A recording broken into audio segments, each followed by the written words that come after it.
ஆச்சி மிளகாய் தூள் வழங்கும் மணிச் செய்திகள். இணைந்து வழங்குபவர்கள் அரசன் சோ.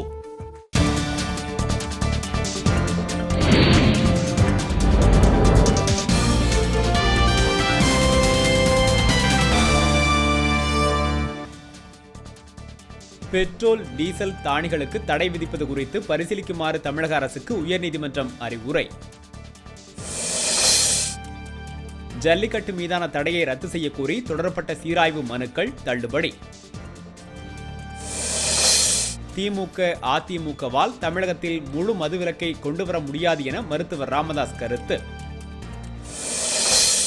நீர்மின் திட்டம் என்ற பெயரில் மேகதாது அணை கட்ட முயற்சிக்கும் கர்நாடகாவுக்கு தமிழக விவசாயிகள் கண்டனம். 7வது ஊதியக்குழு பரிந்துரைகளுக்கு எதிராக திருச்சியில் தொடர்வண்டி ஊழியர்கள் ஆர்ப்பாட்டம்.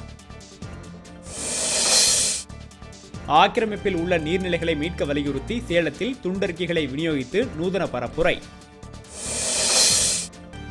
வேலூர் மாவட்டம் திருப்பத்தூரில் வீட்டின் பூட்டை உடைத்து 5 பவுன் நகை மற்றும் வெள்ளிப் பொருட்கள் கொள்ளை. விபத்தின் போது மாணவர்கள் எவ்வாறு செயல்பட வேண்டும் என்பது குறித்து உதகையில் தீயணைப்புத்துறை விளக்கம். கரூர் அருகே மணல் சரக்குந்துகளால் சாலைகளில் செல்ல முடியாமல் அவதி, சரக்குந்துகளை சிறைபிடித்து போராட்டம். வட மாநிலங்களில் நிலவும் கடும் குளிர் காரணமாக 2 மாதங்களில் 350 பேர் உயிரிழந்துள்ளதாக தகவல். ஆச்சி மிளகாய் தூள் வழங்கிய மணிச் செய்திகள். இணைந்து வழங்கியவர்கள் அரசன் சோ.